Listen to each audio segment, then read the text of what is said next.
বন্ধুরা, গরমকালে আমাদের কিন্তু একেবারেই কোনো কিছু খেতে ইচ্ছে করে না। আজকে আমি আপনাদের জন্য যেই রেসিপিটা নিয়ে এসেছি এটা কিন্তু গরমকালের একেবারে আদর্শ রেসিপি। একদম অল্প সময়ে তৈরি হয়ে যায়। ভাত রুটি দুটো দিয়েই খেতে কিন্তু ভীষণ ভালো লাগে।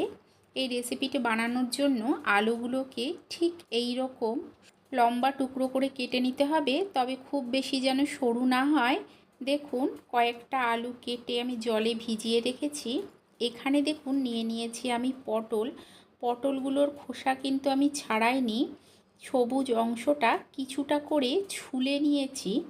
এটা আপনারা ছুরির সাহায্যে একটু ঘষে নিতে পারেন, কিংবা বটির সাহায্যেও ঘষে নিলে হবে। ছোলার কিন্তু প্রয়োজন নেই।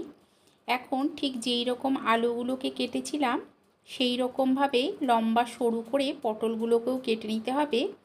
আর এখানে কেটে নেব একটা টমেটো। আপনারা যেই পরিমাণে বানাবেন সেই পরিমাণে আলুটা আর পটলটা নিয়ে নেবেন। আমি মিডিয়াম সাইজের 3টে আলু নিয়েছি আর পটল নিয়েছি 4টে। এখানে দেখুন টমেটোগুলোকেও আমি লম্বা সরু টুকরো করে কেটে নিয়েছি। আমি একটা ছোট সাইজের টমেটো নিয়েছি। সব কিছু কাটা হয়ে গেলে অন্যদিকে আমি একটা কড়াই বসিয়ে দিয়েছি। এতে দিয়ে দিলাম কিছুটা সর্ষের তেল। তেলটা গরম হয়ে গেলেই দিয়ে দেব সমস্ত কেটে ধুয়ে পরিষ্কার করে নেওয়া পটলগুলোকে দিয়ে দেব লবণ আর দিয়ে দেব অল্প হলুদ আর লবণটাকে দিয়ে পটলটাকে খুব ভালো করে প্রথমে মিশিয়ে নিতে হবে। এই সময় গ্যাসের ফ্লেমটাকে মিডিয়ামে রাখবো। মিডিয়ামে রেখে পটলটা লবণ হলুদের সঙ্গে ভালো করে মিশিয়ে লো টু মিডিয়ামে করে এটাকে ভেজে নিতে হবে।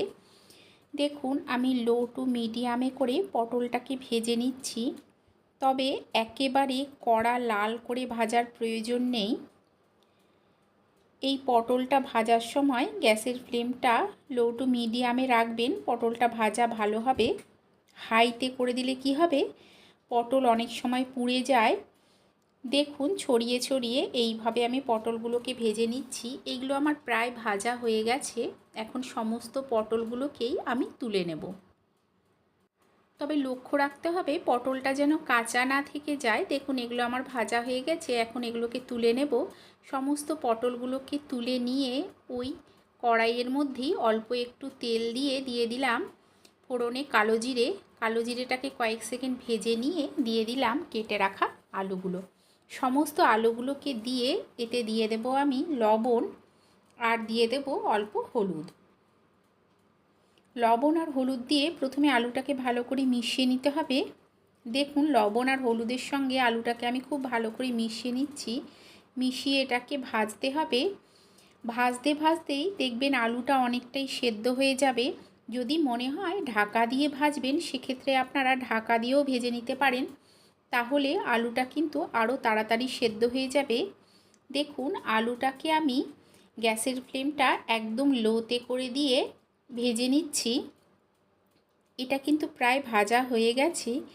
এই সময় এখানে আমি দিয়ে দেব, আমি এখানে 4 চামচের মতো পোস্ত 4টে পাকা লঙ্কা দিয়ে বেটে নিয়েছি। আপনারা চাইলে কাঁচা লঙ্কা দিয়েও বাটতে পারেন।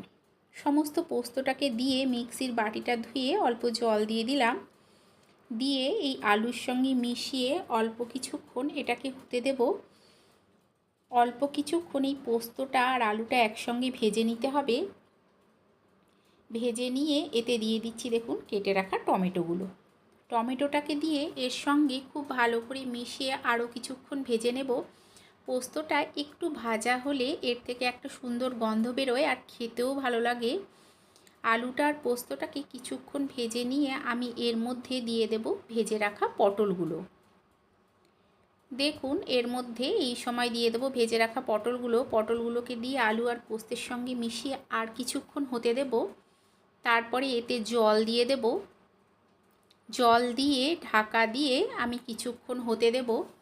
আপনাদের যদি এই রেসিপিটা ভালো লেগে থাকে তাহলে লাইক করে দেবেন, নিজেদের চেনা পরিচিত মানুষের মধ্যে শেয়ার করে দেবেন, কমেন্ট করে জানাবেন যে কেমন লাগলো। আর চ্যানেলটাকে অবশ্যই সাবস্ক্রাইব করে দিয়ে পাশে থাকা বেল আইকনটা প্রেস করে দেবেন, এতে কি হবে, যখন আমি কোনো নতুন ভিডিও দেব নোটিফিকেশন সবার আগে আপনার কাছে পৌঁছে যাবে। দেখুন জল দিয়ে ভালো করে মিশিয়ে নিলাম। মিশিয়ে নিয়ে এই সময় দিয়ে দিতে হবে স্বাদ অনুযায়ী লবণ। লবণটাকে দিয়ে ভালো করে মিশিয়ে নেব। মিশিয়ে নিয়ে আমি এটা ঢাকা দিয়ে আলুগুলোকে সেদ্ধ হতে দেব।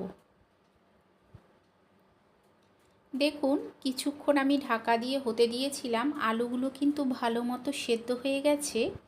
আর পোস্ত দেওয়ার কারণে এটা কিন্তু অনেকটাই ঘন হয়ে চলে এসছে। আমি আপনাদের দেখাচ্ছি, ঠিক এই রকমই কিন্তু হতে হবে। আর অল্প কিছুক্ষণ এটাকে আমি ফুটিয়ে নেব, যাতে একদম ঝোল না থাকে। অনেকেই কিন্তু আবার একটু ঝোল খেতে পছন্দ করে, সেক্ষেত্রে আপনারা একটু ঝোলও রাখতে পারেন। গরমকালে এইভাবে পটল আর আলু পোস্ত করে খেয়ে দেখবেন। শুধু যে ভাত দিয়ে খেতে ভালো লাগে এমনটা কিন্তু নয়, রুটি দিয়েও খেতে কিন্তু ভীষণ ভালো লাগে। দেখুন এটা আমার প্রায় তৈরি হয়ে গেছে। আপনারা এইভাবে অবশ্যই একবার বানিয়ে খেয়ে দেখবেন, আশা করছি আপনাদেরও ভালো লাগবে। তাহলে চলুন, আপনাদের সঙ্গে দেখা হচ্ছে আরও একটা নতুন ভিডিও নিয়ে।